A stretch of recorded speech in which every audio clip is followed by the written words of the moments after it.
Hello, everybody. This is part 3. This is part 3. This is part 3. What is the world? We're taking you through these little mini episodes. Because old world, new world. Us new world people called light people, we think a certain way. Sometimes it's fun to go back and look at what the old world thought. And today we're doing it to answer the question, what is the world? Part 3 on WAWTAR. That was Greg Gilbertson, guys, doing his business. The guy can play guitar. Hardly go check him out. I just did a little function with he and his buddy Joe Pug. Also, world-renowned musician. Check him out. But also, it's good to have you here with us. Let's talk about, okay, what is the world? Last time we did, well, we started with the whole conversation about Michael Jackson. Of course. What else would we do? And he answered it with, we are the world. And we played the song. If you're just tuning in, we're going to go down a rabbit hole. Why are we talking about rabbits? And this rabbit hole ends with the answer to the question, what is the world? And we're going to look at philosophers today.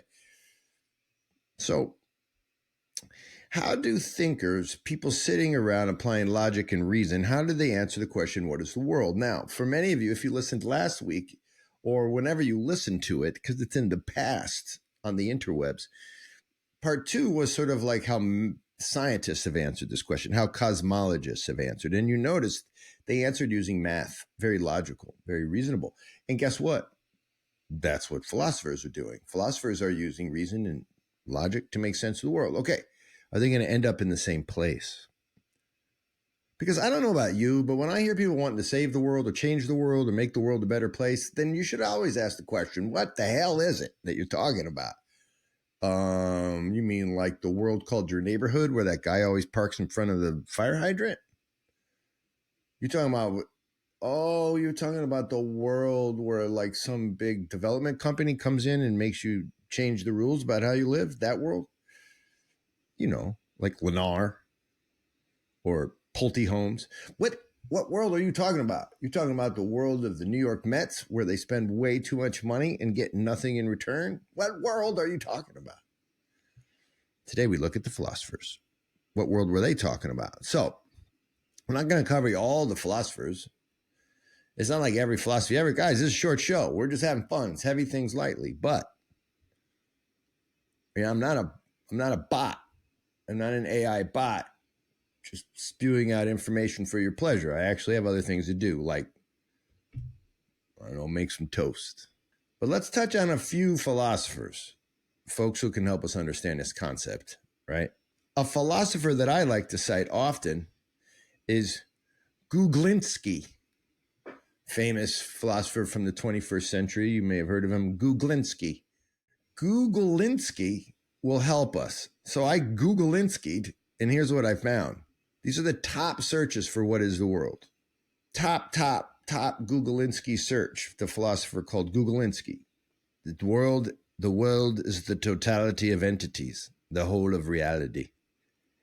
This is my favorite part. The world is everything that is. Okay, all right. That's not helpful. Merriam-Webster, the meaning of the world is the earthly state of human existence. Oh, this is hard. Then the next searches all do this thing. All the Google searches next, they go to Earth. Google search, what is the world? Earth is the third planet from the sun and the only astronomical object known to harbor life. Oh, okay. Cambridge Dictionary is the next search item. The Earth and all the people, places, and things on it. Oh, why are we suddenly doing Earth? That's interesting. Before it was just sort of a philosophical cut. Now it's Earth. Britannica tells us the Earth and all the people and things on it. The world is the Earth and all the people and things on it. National Geographic comes up next on the search bar. What is the world? Earth, our home planet. It's a world unlike any other. I'm like at National Geographic's trying to do a little poetic narrative. It's unlike anything you've ever seen before in your life. And they're talking about like palm trees and stuff. So before we get into the philosophy of this weird question, what is the world? It is very clear that light people Googlers have managed to put the following definition at the top of the mind meld we call Google, the interwebs. Here's the definition. They've managed to get up there. It's everything and it's the earth. Whoa. It's both and. Oh, I actually think that tells us something. We'll get back to that. So let's start with Plato. Why does everyone start with Plato? First of all, it's fun because kids play with it. But no, we start with Plato because he's so relevant. He's old and yet provides so many of the new principles for the Enlightenment, right? So Plato sets the groundwork for the thing called math, which we saw in our last episode.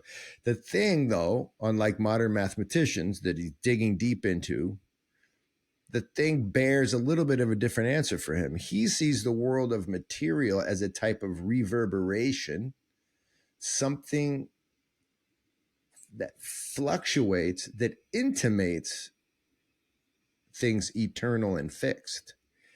So, like math was your daddy last week, here, forms are your daddy. Forms is the word he's going to use, right? Plato and people after him, while they were drinking wine, they divided the words of truth. Sound familiar out there? And they came to conclusions of faith. And one truth, one axiom, one belief that Plato lands on is that physical phenomena is one world of two. In other words, the earth is not the world, because you saw Google trying to tell you earth was the world. The earth is not the world. There's a physical world and there is an immaterial world in Plato's reasoning. This world he categorizes, this world that we live in, as material, and the other world as perfectly invisible and perfect, right? So aspects of everyday things like tables and birds and toenails and a flash of anger, a moment of joy, these things, these actions, these identities, these all are manifest from a corresponding world, the world of forms. For Plato, the world is two things united in meaning. The objects and ideas in our material world are shadows of the form. In that way, your pipe. I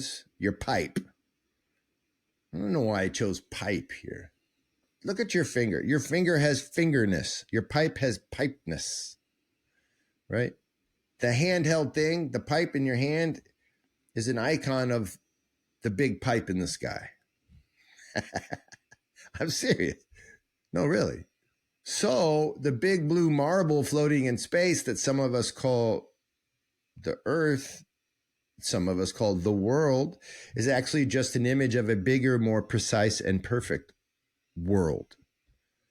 The astronaut, I'm not an astronaut, but the astronaut who goes to that moon is able to actually see a round blue marble. But Plato would say he's not really looking at a round blue marble called the world. He's looking as a shadow of something called the world. It's crazy. But it's exactly the same idea of the mathematicians had last week, where you are a corresponding thing and you correspond to an equation somewhere in some abstract place. So while Plato wasn't really doing math, some people think of him as a type of father of math because he theorized and came to abstract truths. Mathematicians answered the question to what is the world by saying the world is math plus the creatures that rise up out of the equations. It's freaky, I know. So basically, the world is an image of the world for Plato. Now, what came next was a whole host of Greeks and Romans and Westerners over 1,000 years trying to play around with Plato's ideas. Most of them, not all of them, for most of them, the conclusions that they came to were that everything we see has a type of symmetry because there is some perfect symmetry somewhere out there. The reason you can make stuff on Earth, make sense of stuff on Earth, is because there is a sensibleness somewhere.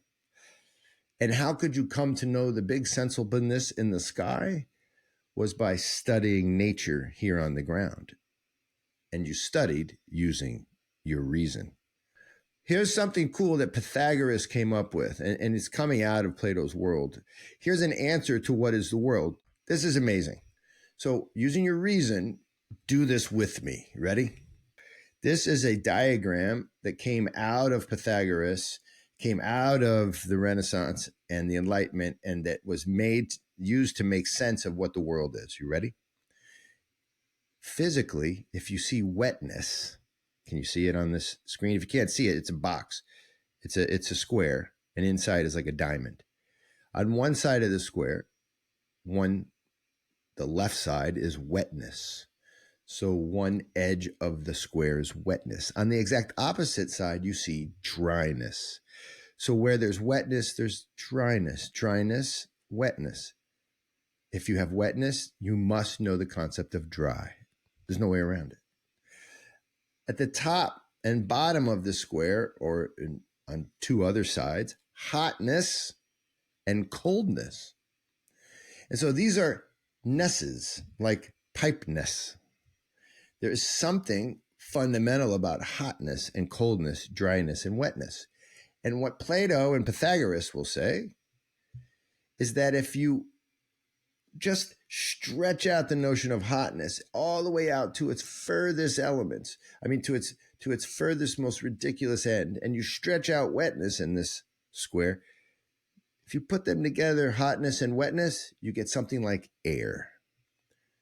If you stretch out and think hard about wetness and you combine it with coldness, you get water. Dryness and coldness, earth. Dryness and hotness, fire. And so, what are the early philosophers doing? And all of the scientific philosophers, all of the light people philosophers are using this on some basic level to understand the world around them.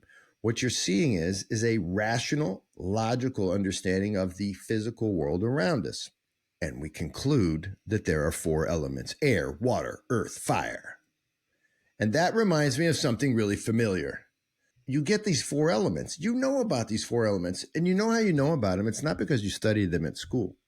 It's because if you're anybody of any substance whatsoever, like if you have substance, then you already watched Avatar, The Last Airbender, and you already know all this stuff. And you know it.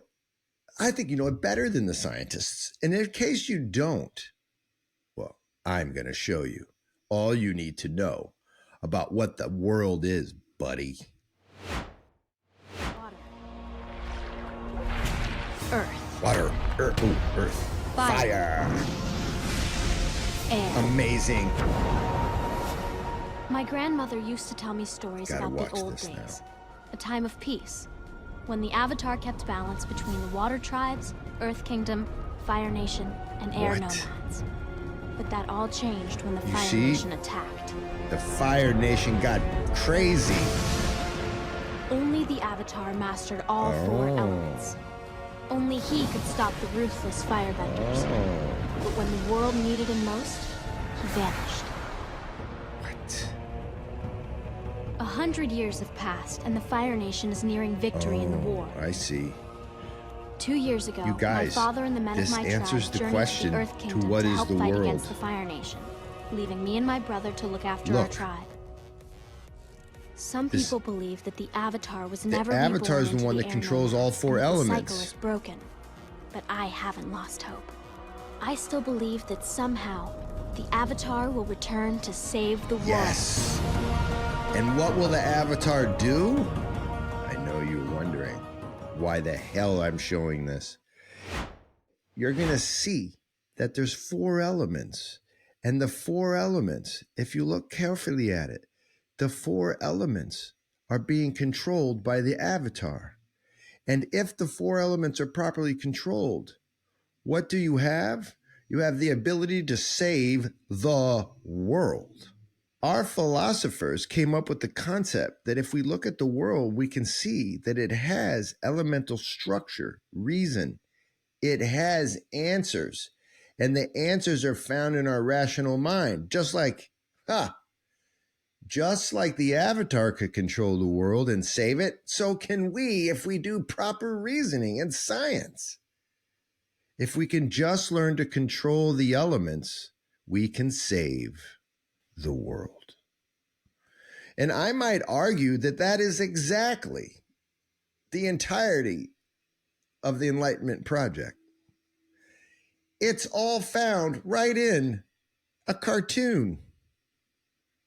The one that my little Nico used to watch is the one that is educating me about what reality is. What is the world? The world is elements that if we can control them, we can save the world from the evil chaos of elemental demonry. So guess what? You think I'm just playing around, but I'm not. Because if you watch the rest of the philosophical inquest, all the way through really the 20th century, now that we're in the postmodern era, things are breaking loose. But if you look, philosophers took this as a type of principle. And that principle was there was something reasonable and static and stable in the universe, which previously had been a type of the God for Christians and also God for all the other societies. Now, right, he's getting crazy. But you can see this reflected in the modern philosophers, even in Heidegger, right? So Heidegger, German, Martin Heidegger, he's philosophizing in the 20th century, and he's realizing that, oh my gosh, there's been this thing let loose, this relativity, where Nietzsche saw it, of course, and it was getting crazy, and everybody could make up their own moral laws, and what were we going to do? And Heidegger's sort of jumping in on this. And as he goes to answer the question, what is the world? And he's not really answering that exact question, but as he goes to try to apply himself to these concepts of what is reality, he writes an essay called Building, Dwelling, right? And Thinking. And in there, he comes up with something amazing. He comes up with the idea of the fourfold reality. Now, most philosophers just skip over this because it's really hard to understand. I ain't going to try to understand it, but I want to show you what he does in order to try to explain reality. He calls it the fourfold reality. He said there are four parts to reality. Earth, the generous earth on which we mortals live. We've been sent to live on it, and we shall return to death off of it. Sky is the second element. This is Martin Heidegger. The sky whose events determine the weather cycles, makes possible the emergence and continuity of life on Earth. The sky, earth, sky, air, if you like it, if you prefer. Then he switches gears. The third element in reality is mortality, ourselves, in our quality of poetic dwellers on earth. We live and affect reality and are affected by it. We sing for the care of the world, and the world sings back. Immortals is the fourth category. Immortals, humans, and our poetry that points with awe at the rendering respectful homage to something even bigger than ourselves, something in eternity. Sort of a hint toward Plato's forms. I want to stop there for today, but I want you to see that the philosophical engagement of the question, what is the world? It ends in something like a two-pronged concept of things high, things low. Things made manifest, things invisible and out there beyond the material knowing, right? Soul, if you like it, and body. Soul, body, soul, body, soul, body, soul, body. Let's stop there, but next week, let's finish our fourfold WAWTAR on what is the world by looking at what, quote, religious people have said. Of course, that term's stupid on some level. But what people who weigh in and answer something like godly, divinely, what do they say about what is the world? That's next week. We'll talk about that. On WAWTAR, I hope you'll keep paying attention to what we're doing out there. We send people into the world to do 2 years, not unlike Peace Corps, and in those 2 years, what they find out is that life is incredibly rich and difficult. And when we send folks out in this way, their job is to find local people, really cool, amazing local people trapped in some serious poverty, find them and then consult with them and then drive resources toward their beautiful ideas, not ours. If you do that kind of work, you will become revealed unto yourself. That ascetic practice will change your life. So, our projects are twofold. Send people to have their lives changed, and send people who, when properly offered, change the lives of others. May it be so. Support us, www.first-things.org, and support good music, because that's what you're about to hear. Greg Gilbertson. See you, by the way, at the Symbolic World Summit. I'm going to be the MC. See you there. Peace out. Much love.